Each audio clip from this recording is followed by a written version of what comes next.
Apa kabar pemirsa dimanapun Anda berada, berjumpa kembali dalam program TVR 09 bersama saya Zia Ulbar dan juga rekan saya. Ya, bersama saya Angga Noktar ini pemirsa, dan dalam 30 menit ke depan kami akan sajikan kepada Anda sejumlah berita nasional khususnya dari sudut pandang DPR RI sebagai referensi Anda dalam memahami dinamika politik, hukum, ekonomi, sosial, dan juga budaya yang ada di Indonesia. Dan pemirsa, inilah TVR 09 selengkapnya.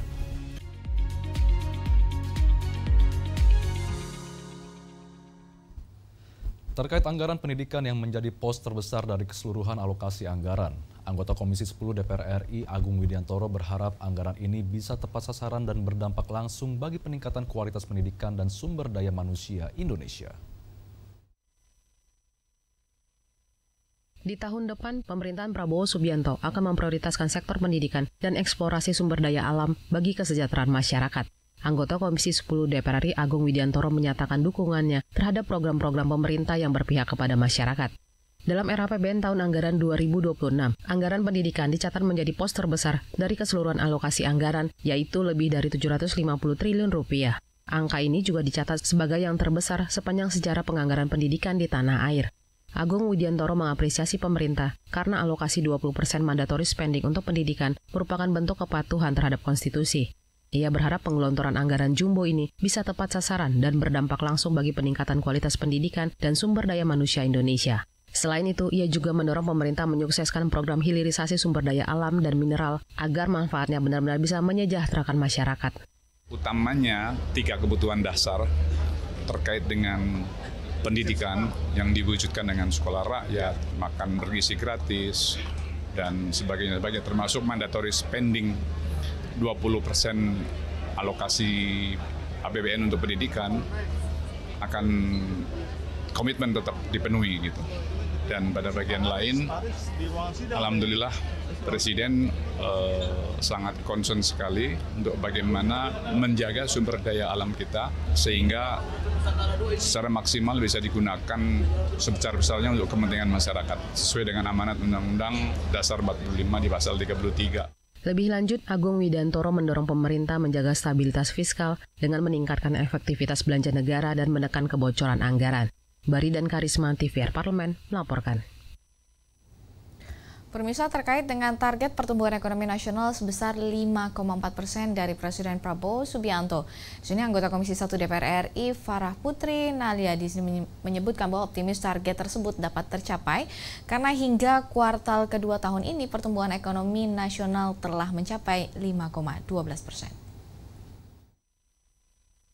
Dalam sidang penyampaian RAPBN tahun anggaran 2026, Presiden Prabowo Subianto menargetkan pertumbuhan ekonomi nasional sebesar 5,4% serta menetapkan 8 agenda prioritas di tahun depan, mulai dari ketahanan pangan, ketahanan energi, makan bergizi gratis, pendidikan bermutu, kesehatan berkualitas, penguatan koperasi desa merah putih, penguatan pertahanan semesta, serta percepatan investasi dan perdagangan global. Anggota Komisi 1 DPR RI Farah Putri Nahlia menyebut DPR RI berkomitmen untuk mengawal pelaksanaan program dan kebijakan pemerintah. Farah mengaku optimis target tersebut bisa dicapai karena hingga kuartal kedua tahun ini pertumbuhan ekonomi nasional telah mencapai 5,12%. Ia menilai berbagai insentif yang diberikan pemerintahan Prabowo Subianto bagi para pengusaha akan mampu meningkatkan geliat ekonomi nasional. Meski begitu, ia menilai ketidakpastian global masih akan membayangi stabilitas ekonomi nasional dan APBN di tahun depan.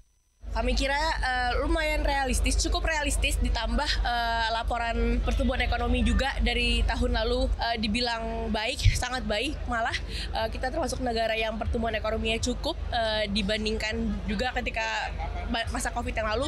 Kita salah satu negara yang paling cepat ekonominya kembali bangkit. Dan dari berbagai macam investasi yang ditawarkan oleh Presiden kepada para pengusaha, baik dalam negeri maupun luar negeri, kami yakin itu akan membantu ekonomi Indonesia untuk cepat maju. Pada era APBN 2026, belanja negara dialokasikan sebesar 3.786 triliun rupiah. Pendapatan negara ditargetkan mencapai 3.147 triliun rupiah dan defisit APBN dirancang sebesar 638,8 triliun rupiah atau 2,48% dari produk domestik bruto. Andini dan Teguh, TVR Parlemen, melaporkan.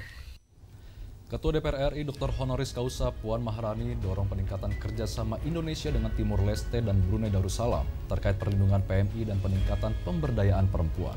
Dan informasi selengkapnya pemirsa usai jeda, tetap bersama kami di TVR 09.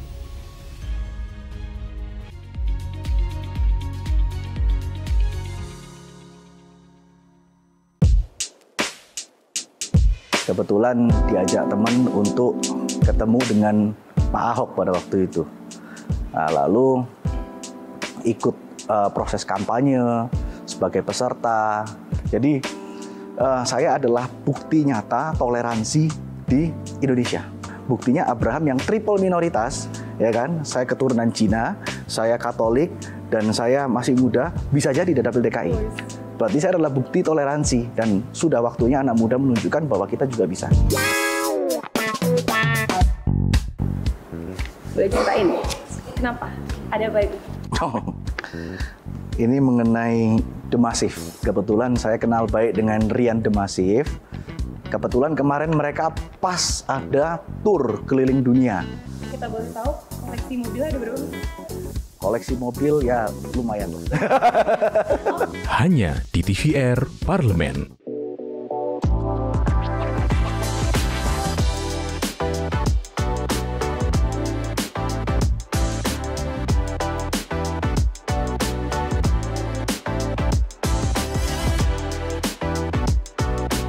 Vice Speaker of the House appreciates the decrease in national poverty rate as it aligns in Astacita. Don't forget to watch special episode of House News to commemorate Indonesia's Independence Day only on TVR Parlemen.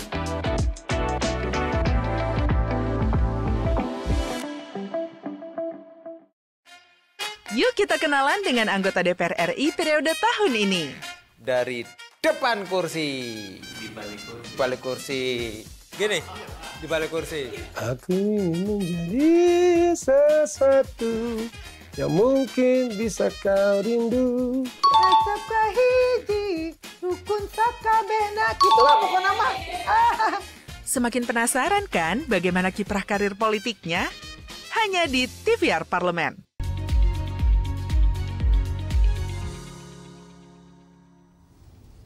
Kembali bersama kami di TVR 09. Pemirsa, Ketua DPR RI Dr. Honoris Causa Puan Maharani tekankan pentingnya eksplorasi sektor baru dalam kerjasama ekonomi dengan Brunei Darussalam, termasuk eksplorasi perdagangan produk halal, ketahanan energi, pertanian, dan perikanan.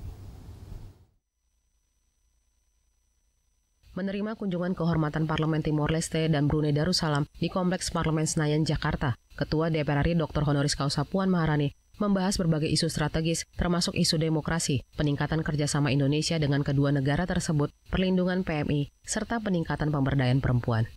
Puan Maharani menerima keduanya secara terpisah. Dalam pertemuan pertama dengan Ketua Parlemen Timor Leste, Maria Fernanda Lai, Puan mengatakan, baik Indonesia maupun Timor Leste memiliki kesamaan nilai dalam menjunjung tinggi demokrasi, hak asasi manusia, dan prinsip negara hukum. Karenanya, keduanya perlu bekerja sama untuk menciptakan perdamaian, stabilitas, dan kesejahteraan kawasan. Menurutnya, DPR RI terus mendukung Timor Leste untuk menjadi anggota penuh ASEAN serta menjadi anggota tetap Organisasi Parlemen Negara ASEAN atau AIPA. Selain itu, keduanya juga membahas isu perempuan. Puan mengajak Maria bekerja sama untuk memberdayakan perempuan, terutama di bidang politik. Sementara dalam pertemuan dengan Ketua Majelis Legislatif Brunei Darussalam, Abdul Rahman bin Mohammed Taib, Puan Maharani mengapresiasi kerjasama ekonomi antara Indonesia dengan Brunei yang telah terjalin sejak 2020 silam, khususnya peningkatan neraca perdagangan keduanya di tahun 2024 yang mencapai 644 juta dolar Amerika.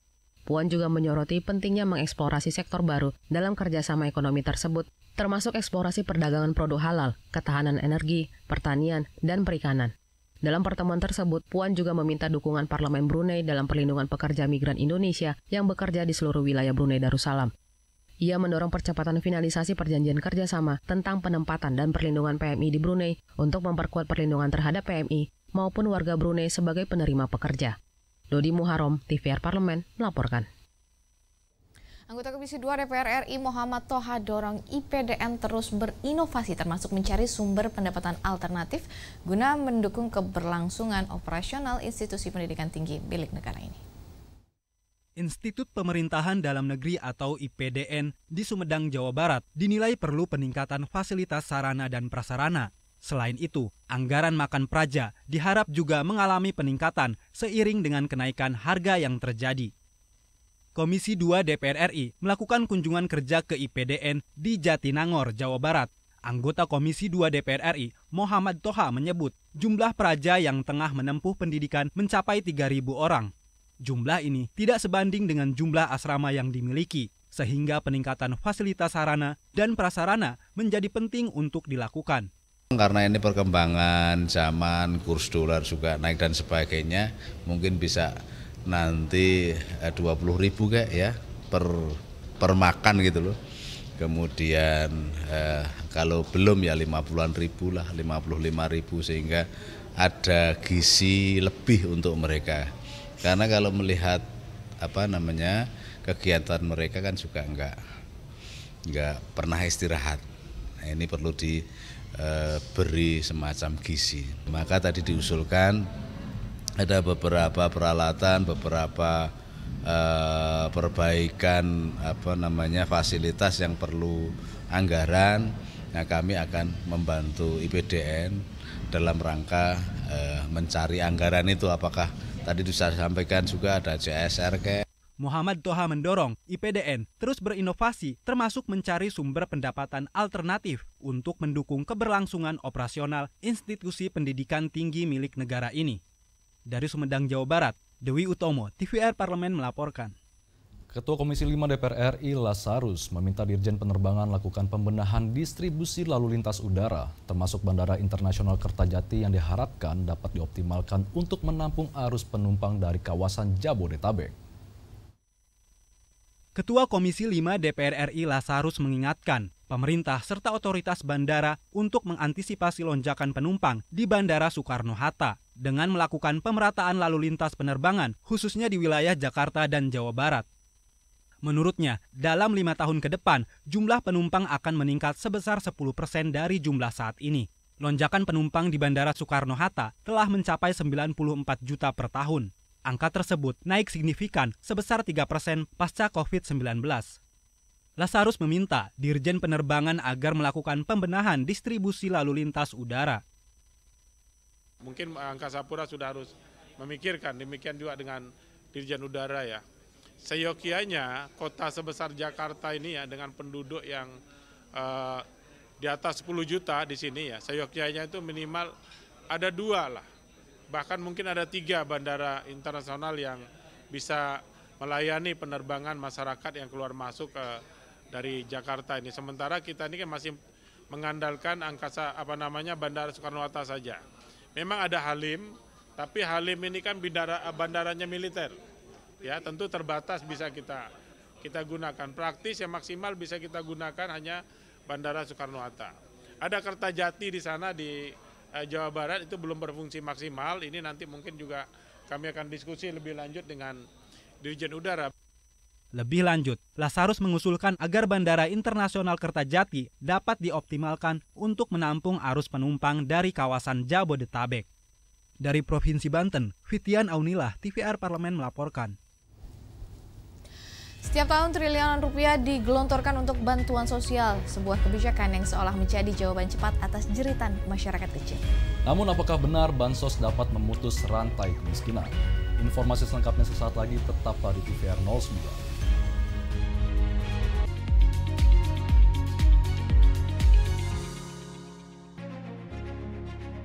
Banyak yang meyakini bahwa Indonesia ini masih belum ramah untuk investasi. Dalam tanda kutip masih banyak aksi-aksi kalau berinvestasi di Indonesia itu biayanya mahal. Hal-hal seperti apa yang perlu dibenahi untuk bisa membenarkan iklim investasi? Kita kelembagaannya diperbaiki tentang tata kelola, mulai dari perizinan, bagaimana implementasi di lapangan, tidak ada premanisasi, tidak ada pungli. Nah, bagaimana membuat satgas ini supaya terbebas dari belenggu investor untuk masuk itu, jadi dia bukan alergi tapi happy untuk masuk di Indonesia. Oke. 12% di kuartal kedua di tahun ini. Apa ini memang sudah realistis dengan kondisi yang ada nih, Pak? Kalau kami dari Indef memandang perlu penjelasan lebih lanjut sebetulnya dari BPS yang lebih detail, di highlight gitu ya, untuk meyakinkan kita ya, mengklarifikasi kita juga mungkin yang mungkin bisa dikatakan agak meleset perhitungannya ini gitu. Agak meleset perhitungannya. Ya, karena kita menggunakan lebih dari 10 leading indikator itu tidak mengarah ke situ gitu ya. Hanya di TVR Parlemen. Bapak Ibu ini kan orang-orang pintar setaunya saya di Kemendikbud. Ya, hakim yang memutuskan vonis bebas mereka sakit semua. Kalau memang ada yang terlibat, langsung pecat Pak, langsung beri sanksi.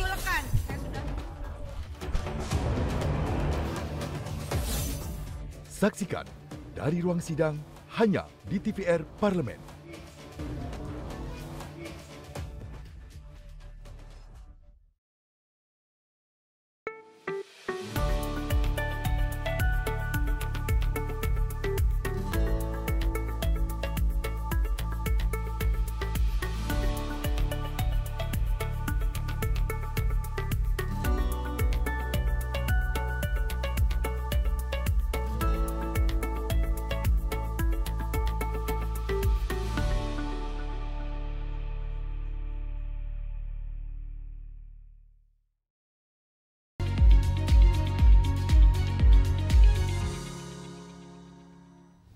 Anda kembali di TVR 09. Pemirsa, bansos hanyalah obat sementara, sedangkan masa depan bangsa ditentukan oleh seberapa besar kita mampu mengangkat rakyat dari ketergantungan menuju kemandirian.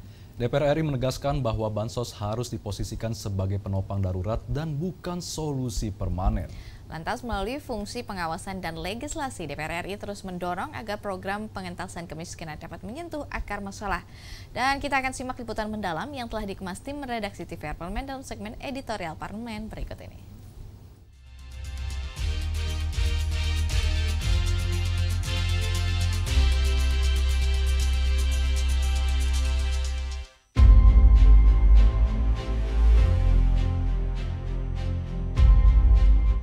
Program Bansos atau Bantuan Sosial adalah program dari pemerintah yang bertujuan untuk memberikan bantuan langsung kepada masyarakat yang kurang mampu atau rentan secara ekonomi.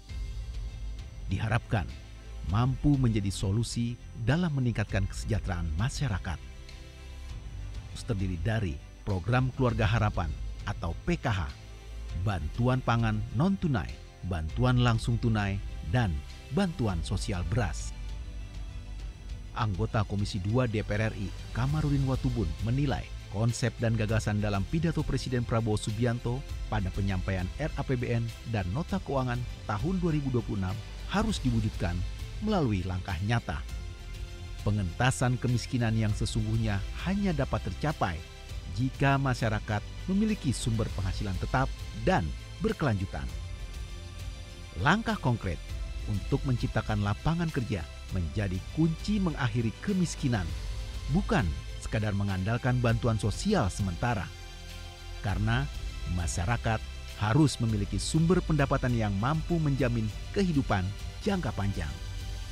Jumlah penduduk miskin di Indonesia tidak mengalami penyusutan yang signifikan dalam 1 dekade terakhir, meskipun anggaran bantuan sosial terus mengalami kenaikan. Kementerian Keuangan melaporkan anggaran bansos tahun 2025 mencapai 154,24 triliun rupiah atau mencapai 109,23% dari target APBN 2025, yakni 140,05 triliun rupiah. Dari konteks konsep pidato bagus, tapi kan itu baru konsep, itu gagasan, harus diwujud nyatakan dalam tindakan kan. Saya kasih contoh begini. Dulu Jokowi itu kemiskinan turun, tapi kemiskinan turun itu dari dana bantuan luar negeri, pinjaman dipakai jadi dana bantuan sosial. Hari ini dibantu BPS turun ya, orang bisa makan pagi, makan sore, uang habis ya kembali miskin lagi. Yang macam-macam begini yang menghilangkan kemiskinan itu dalam konteks sudah punya pendapatan tertentu untuk jangka panjang ke depan. Kalau hanya menghilangkan kemiskinan karena dikasih bantuan sosial, saya kira itu juga bukan menghilangkan kemiskinan, menunda kemiskinan. Pemerintah telah membentuk Sistem Data Tunggal Sosial Ekonomi Nasional atau DTSN untuk memastikan program pemerintah, baik subsidi dan bantuan sosial bagi masyarakat dapat tepat sasaran. Anggota Komisi 8 DPR RI Ahmad mengungkapkan, keterpaduan dan integrasi data ekonomi masyarakat akan mempermudah menyalurkan program pemerintah. Jika program subsidi dan bantuan sosial yang diberikan pemerintah tepat sasaran kepada masyarakat yang berhak, akan mampu mendorong peningkatan ekonomi dan mengentaskan angka kemiskinan. Itu data tentang sensus ekonomi nasional, artinya satu pintu. Jadi seluruhnya terintegrasi dengan harapan dengan ada data sen ini nanti tidak ada lagi yang tidak tepat sasaran terhadap program pemerintah, terutama dalam mengentaskan kemiskinan. Dengan data sen ini terpadu semuanya, terseleksi dengan baik, sehingga kita harapkan setiap program pemerintah ini dalam rangka mengentaskan kemiskinan sosial dan segala macam itu, sehingga tepat sasarannya, karena ini sudah terpadu. Siapapun yang membutuhkan data mengenai tentang orang miskin, itu DTSN. Membutuhkan bantuan sosial, itu ada di DTSN. Membutuhkan kesehatan, itu ada di DTSN. Pokoknya seluruh data tentang sensus ekonomi ini ada di lembaga DTSN. Pengentasan kemiskinan menjadi bagian penting dalam pembangunan bangsa Indonesia. Upaya yang bisa dilakukan pemerintah bisa dari berbagai aspek. Salah satunya adalah melalui upaya peningkatan produktivitas hasil pertanian, kestabilan harga-harga kebutuhan pokok, dan menjamin akses pendidikan yang merata hingga ke seluruh wilayah Indonesia.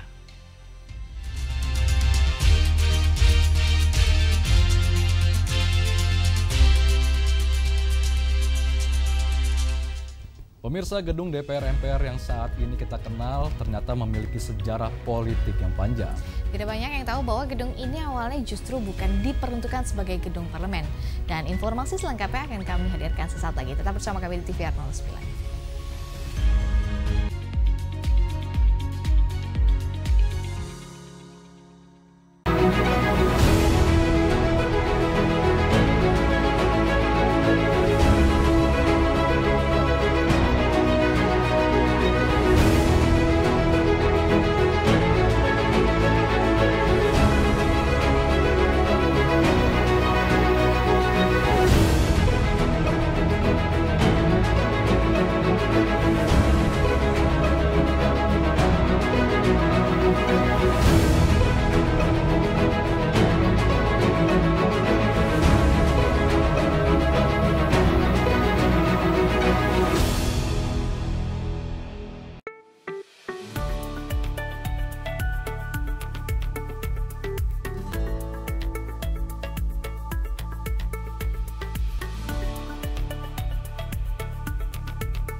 Yuk kita kenalan dengan anggota DPR RI periode tahun ini.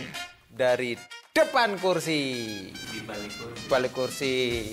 Gini, di balik kursi. Aku ingin menjadi sesuatu yang mungkin bisa kau rindu. Acap kahiji, rukun sakabehna. Gitulah pokoknya mah. Semakin penasaran kan bagaimana kiprah karir politiknya? Hanya di TVR Parlemen. Hai, sekarang kamu bisa menyaksikan program-program TVR Parlemen di First Media, channel 18 ya.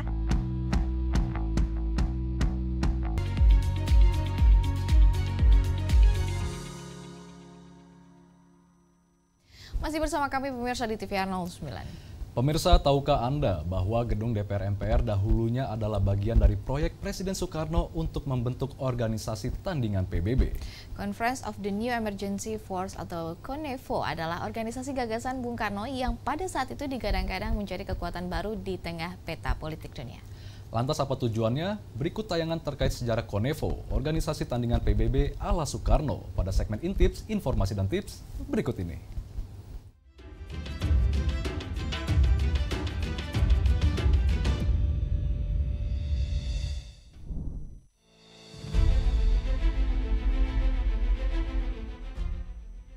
Pemirsa TVR Parlemen, tahukah kamu gedung DPR MPR RI yang kita kenal sekarang sebenarnya punya sejarah panjang dan syarat makna politik. Bangunan ini dahulunya adalah bagian dari proyek ambisius Presiden Soekarno untuk membentuk organisasi tandingan PBB yang disebut dengan CONEFO. Conference of the New Emerging Forces atau CONEFO adalah gagasan Bung Karno untuk menghimpun negara-negara berkembang sebagai kekuatan baru di tengah peta politik dunia. Tujuannya tak lain untuk mengimbangi dominasi dua blok besar saat itu, yaitu Amerika Serikat dan Uni Soviet. Gagasan ini muncul karena Presiden Soekarno menganggap PBB tidak netral. Bahkan menurutnya, PBB justru cenderung disetir oleh negara adidaya. Pemutusan hubungan diplomatik Indonesia dengan Amerika Serikat, serta penolakan Indonesia terhadap masuknya Malaysia ke PBB, membuat Soekarno semakin bulat untuk meninggalkan PBB. Pada akhirnya, tanggal 20 Januari 1965, Indonesia resmi menyatakan keluar dari PBB. Pembentukan CONEFO resmi dimulai pada 7 Januari 1965. Filosofi dasarnya jelas, Indonesia tidak ingin menjadi bawahan blok barat maupun timur. Sebagai negara besar dengan jumlah penduduk yang melimpah, Soekarno bertekad menyatukan negara-negara yang baru merdeka untuk berdiri di atas kaki sendiri. Negara-negara sahabat seperti Republik Rakyat Cina, Republik Persatuan Arab, Vietnam, dan Korea Utara langsung memberikan dukungan. Bahkan RRC dan RPA mengirim bahan bangunan dengan kapal untuk mempersiapkan Gedung Konevo di Jakarta. Presiden Soekarno menetapkan target yang sangat ambisius. Gedung Konevo harus lebih megah dari People's Palace di Beijing dan selesai dalam waktu 1 tahun. Proyek ini ditangani Komando Proyek New Emerging Force atau Kopronev yang dipimpin oleh Menteri Pekerjaan Umum pada saat itu, Mejen D. Suprayogi. 3 tim dibentuk untuk mengurus perencanaan, logistik, dan pelaksanaan teknis. Namun, pembangunan gedung ini tidak semulus yang diimpikan. Pada tahun 1965, terjadi pemberontakan G30 SPKI yang membuat kondisi politik menjadi tidak menentu. Ditambah pergantian kekuasaan dari Soekarno ke Soeharto membuat proyek ini terhenti sementara. Baru pada 1 Februari 1983, gedung yang dulunya dipersiapkan untuk Konevo akhirnya selesai. Namun di era Soeharto, gedung tersebut tidak pernah digunakan untuk organisasi internasional, melainkan resmi jadi gedung DPR MPR RI yang kita kenal hingga saat ini. Meskipun Konevo tak pernah benar-benar terwujud, gagasannya menjadi simbol keberanian Indonesia untuk menjadi poros kekuatan baru di tengah Perang Dingin. Sebuah pengingat bahwa di masa lalu, Indonesia pernah berani menggagas tatanan dunia yang lebih setara.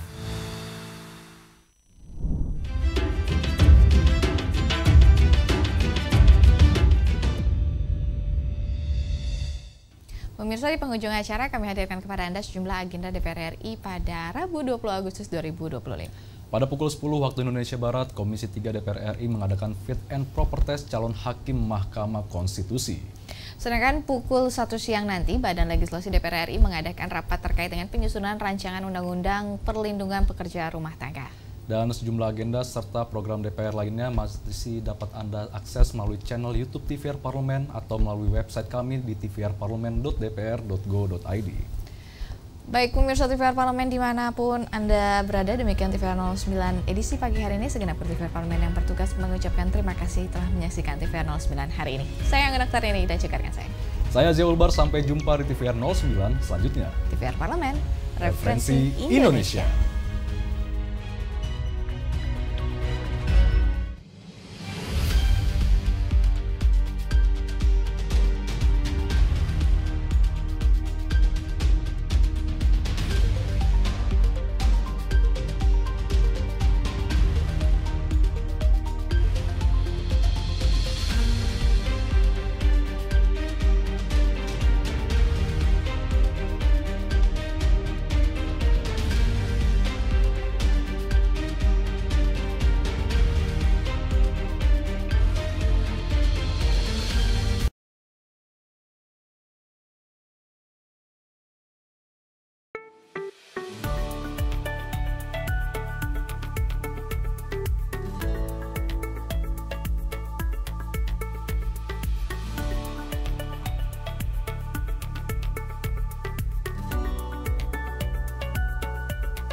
Halo pemirsa setia TVR Parlemen, kabar Nusantara kembali menyapa Anda. Kali ini dalam edisi spesial tentunya saya tidak sendiri. Ada saya Elisa Purba, juga di sini ada rekan saya. Saya Alfat Richard pemirsa dan Elisa. Yes. Ini tentu spesial episode, tentu kita harus bahas yang spesial juga dong. Ini yang spesialnya apa nih Alfat? Nah ini kan juga sebentar lagi, ini kan hari kemerdekaan.